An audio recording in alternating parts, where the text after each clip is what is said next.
esperando que todos se encuentren en bendición en este momento y en estos días que son bastante difíciles para nosotros y que nos llevan a meditar y considerar la vida o el tiempo de la vida que tuvo tanto Noé en el arca como el pueblo de Israel antes de su salida de Egipto.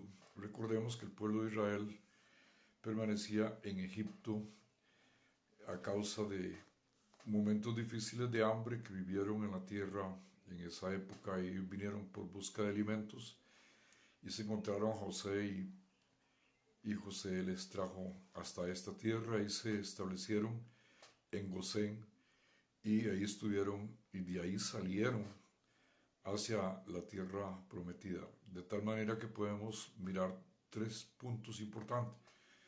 Uno, que ellos venían de una tierra de tribulación, llegaron y se establecieron en un lugar donde al principio fue bastante agradable y aceptable para ellos, ya que pudieron establecerse en la ribera del río Nilo, y ellos eran bastante agricultores, ganaderos, y se pudieron desarrollar bien ahí hasta que llegó el tiempo cuando José murió y el nuevo faraón no los trató como los había tratado el faraón padre del que tenían ahora.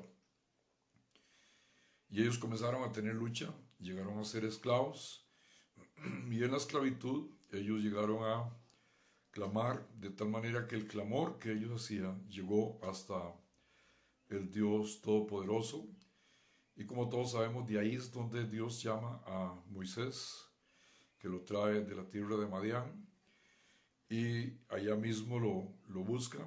Le dice que ha llegado hasta el cielo el clamor de su pueblo, y lo envía a sacar al pueblo de Israel de Egipto.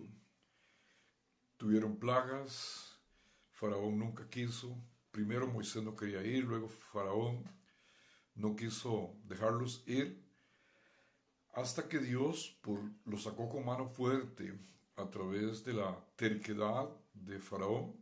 Dios la aprovechaba cada vez que, como Dios conocía su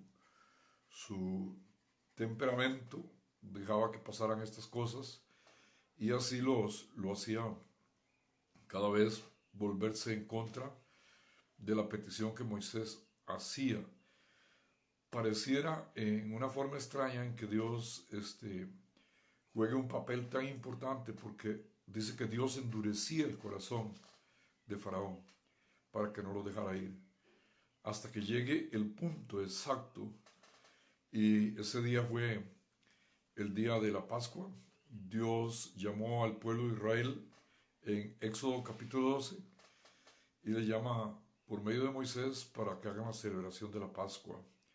Y en esa celebración de la Pascua, la preparación que ellos hacían era tomar el cordero desde el día 10 de Abid, que era el primer mes del calendario hebreo, y tenerlo guardado hasta el día 14, y el día 14 ellos tenían que inmolar el cordero, comerlo, entre las dos tardes, entre la tarde del 14 y la tarde del 15 de Abid. De esta manera ellos tuvieron que tener número uno, tuvieron una época que hasta el día de hoy ellos la conservan, y en este momento donde nosotros estamos hoy, acá en Costa Rica, en muchas partes del mundo, principalmente en el mundo católico, se celebra profundamente la pasión de Cristo, la muerte, pasión, muerte y resurrección de Jesús. Hoy es Viernes Santo, y exactamente en estos días ellos se encuentran haciendo la celebración de la Pascua. Me refiero al pueblo de Israel. Ellos en este momento están situados en una celebración conmemorativa a esa fecha del 10 y el 14 de Abid, del 10 al 14 y del 14 al 15. Por lo tanto, ellos tuvieron en ese tiempo, cuando iban a salir de ahí, marcaron una época, quedó marcada en el calendario de ellos, el primer mes del año del calendario hebreo, Luego tuvieron que tener una consagración. Todo tenía que ser consagrado. Se consagró el cordero. Se debía tomar el 10 y estar separado de todo el resto de la especie hasta el día 14. Eso marca una consagración. Y luego también, esta es una parte que es importantísima para nosotros por lo que estamos viviendo hoy. Ellos tuvieron que encerrarse en la casa y inmolar el cordero, cada familia. Ahora, si una familia era muy pequeña, entonces vamos a decirlo así, para gastarlo, el aprovechar toda la parte del animalito, se reunían dos familias, pero tenían que tener una encerrona como la que nosotros tenemos hoy. Exactamente, también quiere decir que eso tiene dos cosas. Una es tener una separación con el mundo, que también tiene que ver con consagración, ellos separación de Egipto, y además de eso también tiene que ver con el compartimiento, porque a Dios le interesa mucho el compartimiento. Esta es una época difícil y nos está marcando y nos está llevando hacia una época más difícil en el mundo económico. Y alguien, dentro de todo lo que uno ve y oye en estos tiempos y mensajes que le envían a uno, alguien decía que quién tiene que darle mente a las cosas que son económicas, que debemos de pensar ahorita por la parte de salud.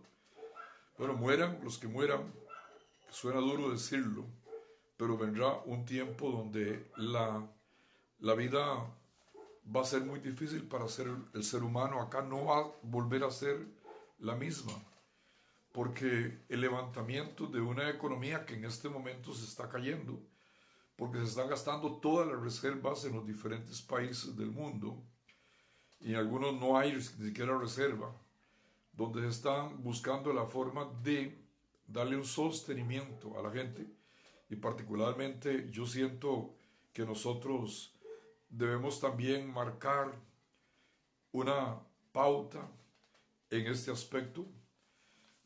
Tal vez nosotros no vamos a gastar reservas, sino que vamos a gastar la provisión que Dios da, porque en el pan nuestro de cada día, lo que Dios buscaba era que nosotros no pensáramos mucho en el futuro, en la cuestión de alimentación, y fue lo mismo que Dios le pidió al pueblo de Israel cuando ellos estaban en el desierto y vinieron las codornices, pero también vino el maná del cielo. Y cuando ellos iban a recoger el maná, Dios le decía que cogiera solo la porción del día. Ellos no aprendieron a vivir con la porción del día, muchos de ellos, perdón, pero el mandamiento era que no cogieran para el otro día. Sin embargo, siempre van a existir gente desobediente y algunos de ellos cogieron para otro día, lo guardaban y al otro día amanecía, dice la Biblia, agusanado. Sin embargo, también, valga la repetición, cuando llegaron al viernes y el otro día era día de reposo, Dios les dice que cojan también para el otro día y nunca les pasa nada. Entonces ahorita, normalmente la mente de nosotros nos trata de llevar un poquito hacia el mañana. No es malo, no es pecado tampoco, pero tenemos que entender que el levantamiento de las economías en el mundo no va a ser algo fácil. La Iglesia de Jesucristo vive una época que se marca a través de estas circunstancias, estando acá en la tierra. Se marca de una manera clarísima. Yo quiero tal vez ver, puede ser mi pensamiento, pero mi pensamiento no está teñido, está copiado de la Sagrada Escritura. Curiosamente, al caer esta época, en la época en que el pueblo de Israel celebra la Pascua, en el que nos dicen a nosotros que nos metamos a nuestras casas y estar encerrados, igual que Dios le dijo al pueblo de Israel que no abrieran la puerta en toda esa noche, que también marca una parte que se llama época. Era una noche entera en la que no debían de abrir sus puertas. O sea, lo que está pasando afuera de las puertas, había muerte. Había una señal maravillosa que era la sangre del cordero. Normalmente nosotros oímos hoy a más de una persona tratando de poner la sangre de Cristo en los dinteles y en las ventanas, etcétera. Pero la sangre de Cristo, dice la Escritura, que está rociada sobre nosotros y que habla mejor que la de Abel. En aquel momento era una señal que marcaba la protección de Dios sobre su pueblo. Hoy hemos tenido que escuchar a muchos hermanos, por lo menos en los Estados Unidos, no sé en otros países, pero en Estados Unidos han muerto muchos pastores.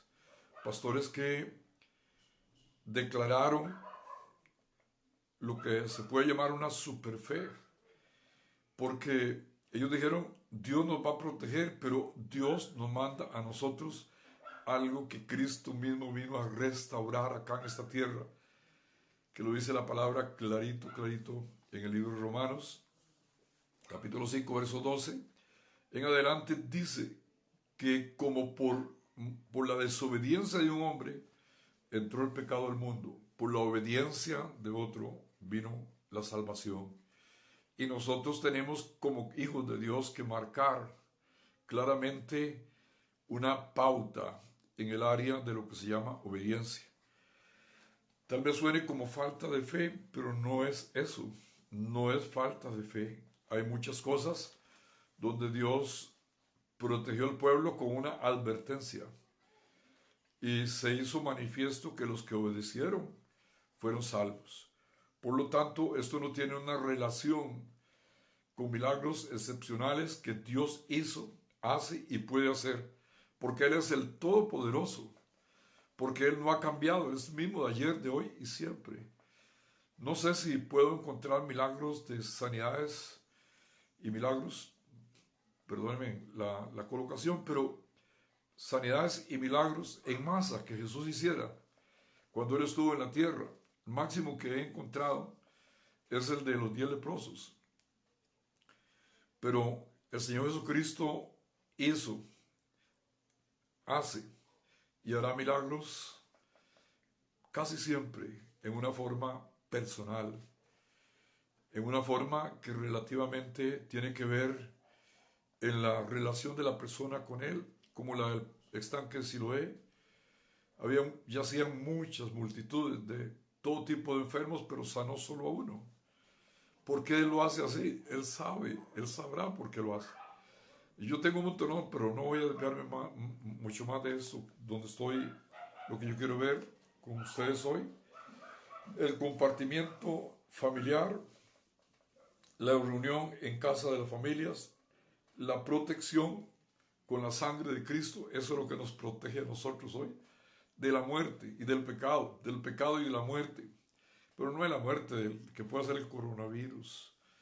La muerte, Jesús dijo así, dice, no temáis a los que matan el cuerpo, mas el alma no pueden destruir. Temed más bien aquel que puede destruir tu cuerpo y tu alma en el infierno. Es duro decirlo así, pero el coronavirus solamente puede destruir a un hijo de Dios en el cuerpo, a un pastor en el cuerpo. No puede hacer más de ahí, porque la vida del creyente no es los 60, 70, 80 años que vivimos acá en esta tierra. No sé, alguno llega un poquillo más por allá. No es esa la vida del hombre. La vida del hombre es la eternidad. Y si perdemos la vida en la eternidad, lo perdimos todo, aunque vivamos 100 años en esta tierra. O sea que este mal que viene matando. Por eso hay que cuidarse, aunque seamos creyentes.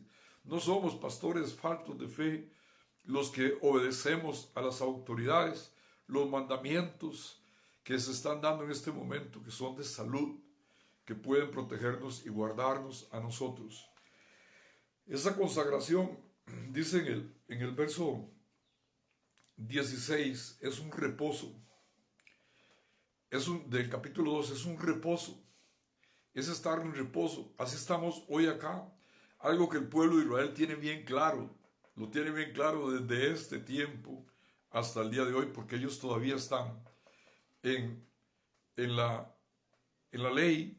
Ellos guardan el día de reposo en una forma nacional y bueno, muchos de ellos lo guardan internacionalmente donde se encuentren en su país. Pero, ¿qué pasó acá? Dice que es un reposo. Había que cerrar las puertas. Y ellos, dice la escritura, lo hicieron puntualmente, dice en el verso 16. Hoy es una palabra popular, por cierto, que tiene relación desde Éxodo capítulo 12 hasta hoy. Hoy está dentro del lenguaje comercial, dentro del lenguaje que tienen hoy los profesionales, está la palabra puntual, puntualmente. Y esa palabra estaba establecida ahí, también me habla muy fuerte a mi corazón. No quiero tampoco tomar determinaciones como que yo sea, quiero decir lo que la Biblia dice y poco importa lo que yo piense, pero es muy importante lo que la Biblia nos dice que debemos de pensar. Después de eso, ¿qué pasa? Dice que la muerte de los mayores, dice Éxodo 12:29. Llegó la muerte de los primogénitos.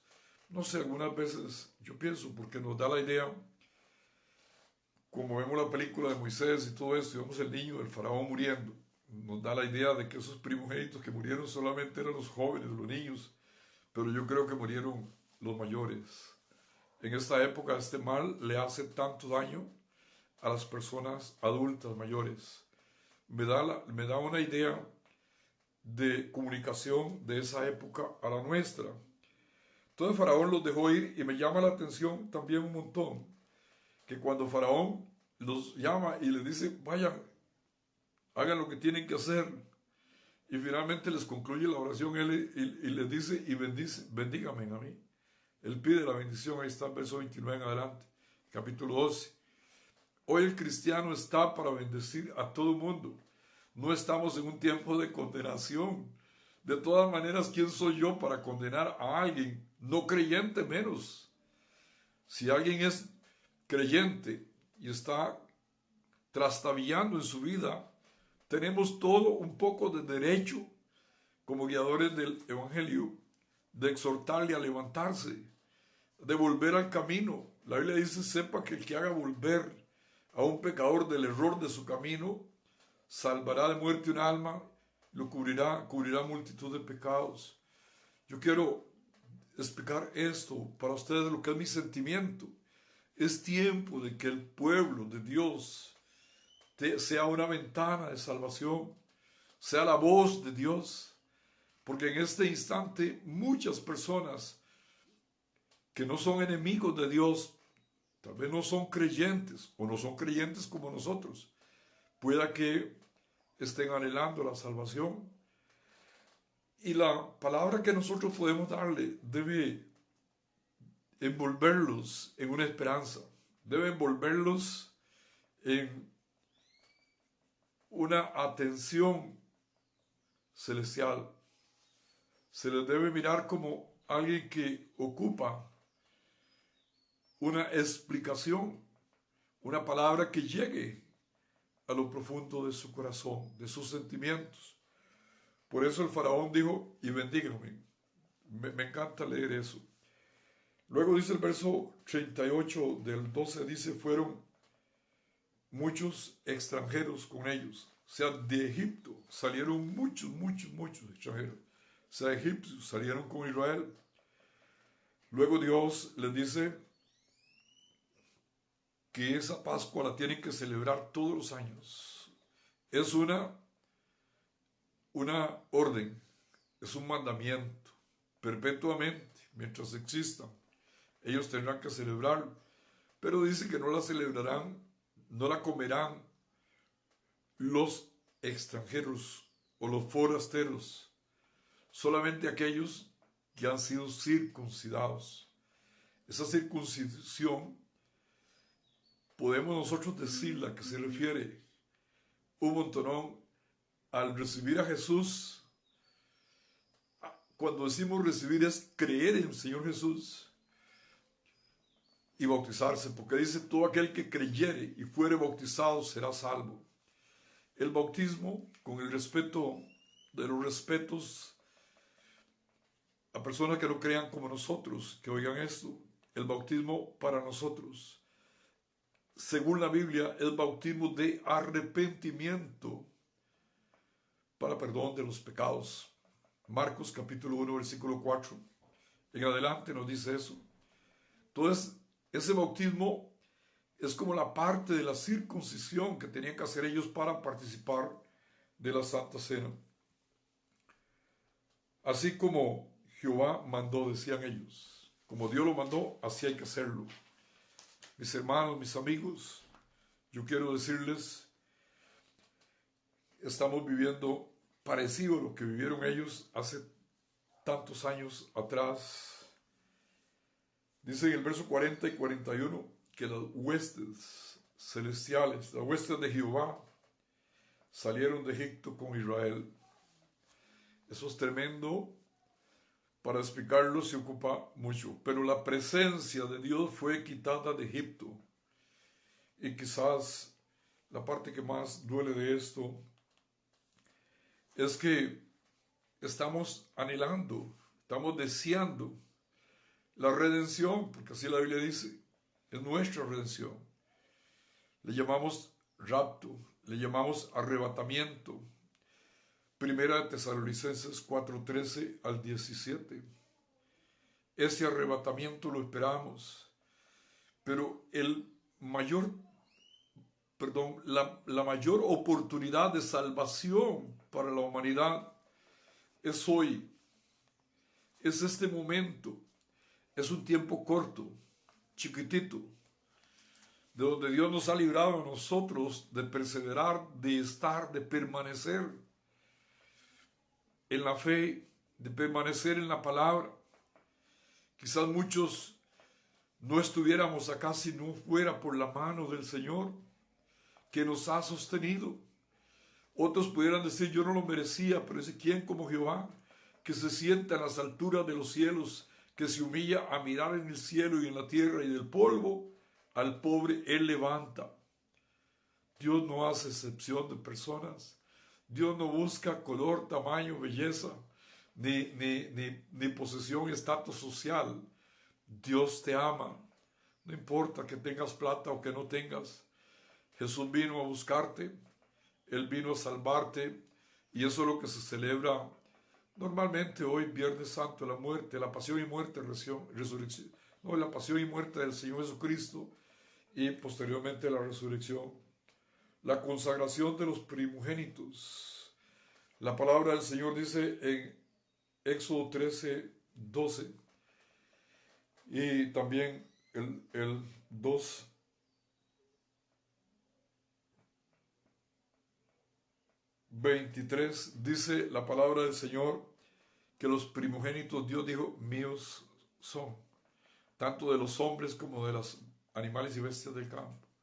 Son de Jehová, el primogénito. Pregúntale a Dios por qué Él tiene esa forma especial de mirar a ese varón, a ese ser que nace primero, tanto de la raza humana como de los animales. Según la Sagrada Escritura, me enseña a mí un poquito, ahí equivoqué un poquito la cita, en Lucas 2:23 se encuentra que Jesús abrió, porque ahí lo que dice es que todo el que abriere la matriz de su madre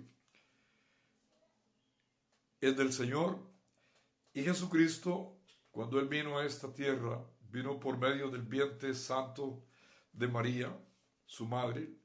Algunas veces confundimos, decimos María la madre de Dios, pero Dios no tiene madre. Ahora, María la madre de Jesús hecho hombre. Entonces, en ese sagrado vientre, porque ella fue una mujer consagrada y maravillosa, entregada, dada al Señor, le dedicó su vida al Dios del cielo. Ahí nació Jesús y Jesús abrió el vientre de esa madre y Él era el primogénito de Dios el Padre acá en la tierra. Entonces, todo el que abriera la matriz de su madre sería consagrado, son de Dios.